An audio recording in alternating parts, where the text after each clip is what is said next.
Hamilton Dias de Almeida foi um intelectual e ativista cultural de grande importância para o cenário capixaba entre as décadas de 60 e 80. Atuou como jornalista, crítico de cinema, cineasta, romancista, videomaker e dramaturgo. Como ator e diretor em Vitória, quando eu tinha 20 anos, são 36 anos atrás, não tinha como não conhecer Hamilton de Almeida, na medida que ele comandava tudo que fosse a inteligência, o intelectualismo no lado da cultura. Todo o pensar cultural, escrever sobre cultura em Vitória, era Hamilton que coordenava isso como editor do Caderno 2, às vezes nem sempre editor, mas sempre um repórter de destaque. Você precisava saber de alguma coisa, de uma atriz, de um ator que fez aquele filme e tal, ele tinha na ponta da língua, era impressionante, né? Foram poucas as pessoas que eu conheci na minha vida que tinham ou têm esse perfil, né? Essa mente privilegiada que ele teve. Ele deu uma contribuição enorme, né? Na produção de audiovisual, principalmente de documentários, né? É um dos pioneiros, pode-se dizer assim, e hoje é muito esquecido, né? Mas ele cumpriu a missão dele. Hamilton nasceu em Afonso Cláudio, no interior do estado, aos 21 de março de 1946. Com apenas 2 anos de idade, ele e os irmãos foram deixados pela mãe. E nessa época, fiquei eu mais os 3 irmãos, nós éramos em 4, ficou eu com 6 anos, meu irmão aqui ao lado com 4, Hamilton com 2 e minha irmã caçula com 9 meses. Então a gente foi criado por minha avó. A minha avó paterna, tivemos uma infância até, morávamos no interior de Afonso Cláudio, nossa terra, e foi muito boa, porque assim, ele comigo era muito carinhoso, com minhas filhas, era um excelente irmão. Quem o conheceu acredita que a ausência da mãe exerceu influência em suas obras, relacionamentos e em sua personalidade multifacetada. Hamilton, uma pessoa muito generosa, uma pessoa capaz de amar, capaz de perder os sentidos no amor que ele sentia quando ele amava alguém. E foi muito intenso, então ele se tornava uma criança. Quando ele gostava de alguém, ele se entregava por inteiro, é como se ele pegasse o mundo e desse de presente para essa pessoa. Hamilton tinha essa generosidade, esse calor, esse carinho. Era possessivo, sempre foi nas amizades, nas coisas dele, no mundo dele, até no trabalho dele. Ele sempre foi possessivo e possesso com as coisas dele. Ele era inconstante no humor dele, certo? Era mordaz, muito mordaz, ele pegava as coisas no ar, correto? E ele tinha uma facilidade muito grande de dar umas mordidinhas, sem que a pessoa sentisse, notasse, já estava sendo mordida. E aquilo, como nós já conhecíamos, nós rimos muito disso. As habilidades de Hamilton para as artes já se mostravam desde a infância. Gostava de criar histórias e personagens e até dirigir peças. E desde cedo que ele já começava a mexer com arte, ele já estava fazendo teatrinho nas obras pavonianas de Santo Antônio. Ele uma vez reuniu um grupo de amigos, pediu o padre, que nós tínhamos uma liberdade muito grande lá dentro da obra social, e ele permitiu que o Hamilton montasse um teatro. E eu ficava na parte de roupas, de organizar a situação, e ele ficava exatamente sentado como diretor de cinema. Imagina, com a caridade tenra dele, fazendo como já se achando como se fosse o diretor de cinema, de teatro, aliás. E sempre foi dessa forma. Hamilton sempre foi uma criança muito alegre, muito irreverente, muito brincalhona. E fazia muita arte. A arte era com ele mesmo. Nossa, ele aprontava demais. Ele colocava uma capa nas costas, pegava um lençol, uma toalha de mesa, amarrava no pescoço, arrumava um pedaço de pau, fazia uma espada e ficava brincando, e conversando, e pulando daqui, pulando daqui. Ele era muito dinâmico, muito assim, uma criança que eu nunca vi igual. Sua grande paixão era mesmo a leitura. Preferia as literaturas. Esse gosto levou consigo por toda a vida, até seus últimos dias. Quando foi descoberta a doença dele, o câncer de pulmão, ele passou a ficar morando comigo. Quando ele fez o tratamento de quimioterapia, radioterapia, então as angústias, as dores, quando ele chegava, me abraçava, chorava ele, chorava eu, foi muito sofrimento. Passava noites e noites acordada com ele. Tinha dia que eu queria que eu desse para ele, mesmo ele mal, quando ele estava mal também. Ele lia muito, eu nunca vi ninguém ler tanto na minha vida. Lia um livro por dia. 3 dias antes dele morrer, ele leu um dos livros, um livro até grosso do Jô Soares, 3 dias antes. Ele no Hospital Santa Rita, ele leu aquele livro, eu fiquei assim, inclusive os amigos dele ficaram abismados. Como é que a pessoa, no estado que ele estava, conseguia ler um livro daquela grossura e conversava. Ele era um autodidata. Apesar da leitura constante, não gostava de ir à escola e nem chegou a concluir o que equivale hoje ao ensino fundamental.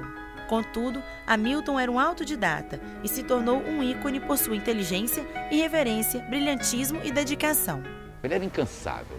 Ele passava as noites, às vezes a gente passava as noites numa maquininha de escrever, eu não me esqueço aquele óculos quadrado dele, puxando, escrevendo, trabalhando loucamente, densamente.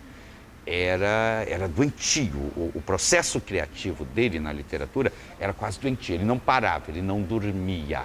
Ele não era alcoólatra, ele não era drogado, nada disso. A droga dele era a própria produção dele. Ele tinha essa necessidade de se firmar.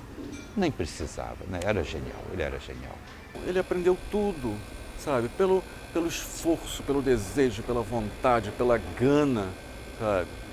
Pela autodidata, aquela busca pelo conhecimento, sabe? De conhecer literatura europeia, literatura americana, sabe? De aprender, ele aprendeu sozinho a ler inglês, sabe? E ele era uma pessoa antenadíssima com a época, né? Ele sabia tudo o que estava acontecendo no mundo. Não tinha internet, não. Não tinha Google, não. Ele era um Google, ele era, sabe, uma fonte de pesquisa. Hamilton começou a carreira profissional em pequenos jornais de Vitória e se consagrou como jornalista no Caderno 2 da Gazeta, onde atuou por mais de 20 anos como crítico de cinema. O jornal A Gazeta, nessa época, tinha um Caderno 2, o caderno, se não me engano, 12 páginas. Era um caderno de cultura, se escrevia, tinha uma Aprígio Lírio, Luiz Palma Lima, e outro, teve Chico Neto. Era um caderno que se escrevia cultura. Eles pensavam, escreviam, às vezes tinha crítica de 3 livros.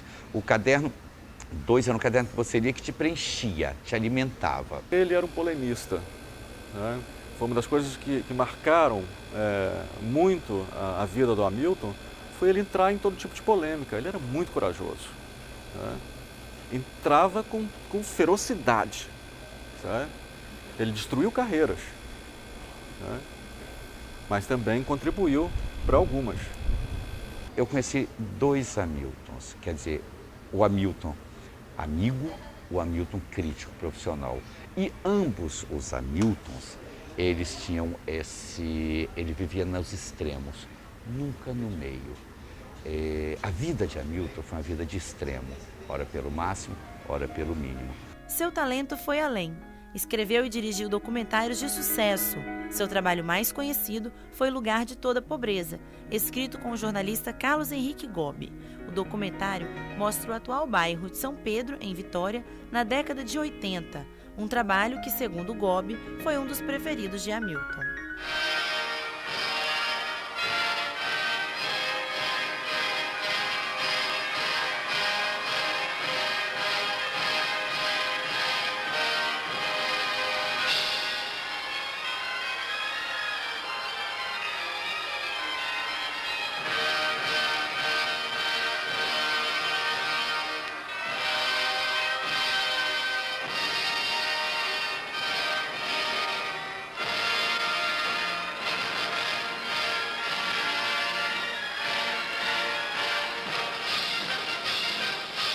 A princípio, o Hamilton já era conhecido, né, por ter já feito alguns trabalhos de documentário e com repercussão nacional.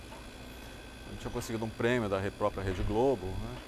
E um documentário dele foi passado em rede nacional e tudo. Até que um dia, um diretor da televisão, seu Nelson Bonfante, né, chamou, contou para ele a história da mulher dele, que havia visto, né, descido da antena lá, da Fonte Grande, das antenas, onde ele morava, né, a esposa dele desceu, que a gente desce lá por trás, né, saindo lá em São Pedro, viu aquele monturo e um monte de gente mexendo, catando lixo. Aí o São Nelson contou: Hamilton, vai lá, vê se dá alguma coisa. E Hamilton me chamou para ir junto. A gente viu que dava. E logo a gente sentou, né, na casa dele, eu com a minha máquina, ele com a dele, né, começava a escrever, terminava a página, passava para ele, a partir dali ele escrevia, incluía aquilo que ele tinha visto e que ele achava, e fomos montando o roteiro. A gente ficou 6 meses gravando isso, porque era muito difícil você chegar lá com equipamento, sabe? E isso não mudar a realidade. E a gente não queria ficar mudando aquela realidade. Em junho mesmo, de 83, acho que foi no dia 16, a gente fez uma apresentação, o lançamento dele no Cineclube da UFES. Lotou, né? Um monte de gente apareceu e as pessoas ficaram muito chocadas, né? As pessoas não conheciam o que acontecia do outro lado da ilha. Eu imagino que a gente fez mais ou menos mais de 100 apresentações. Começou a haver uma pressão da sociedade para que a TV Gazeta levasse ao ar. Foi levada ao ar. O principal crítico de televisão do jornal O Globo estava em Vitória. Ele ligou a televisão e viu o documentário, Arthur da Távola. E ele fez uma crítica, sabe, com 1000 elogios, né, e recomendando para que o Globo Repórter, sabe, levasse ao ar nacionalmente tudo. Veio gente do Globo Repórter para assistir, mas não estava dentro do padrão deles, porque não tinha locução. Hamilton Dias de Almeida faleceu aos 49 anos em Vitória, na noite de 11 de outubro de 1995, devido a um câncer de pulmão. Passou seus últimos dias com a irmã Marileia. Durante 10 anos eu chorei muito depois que ele morreu, muito, sofri muito. Porque praticamente eu que o criei, morou comigo muitas vezes. Então eu tinha um carinho muito especial por ele, foi um amor da minha vida.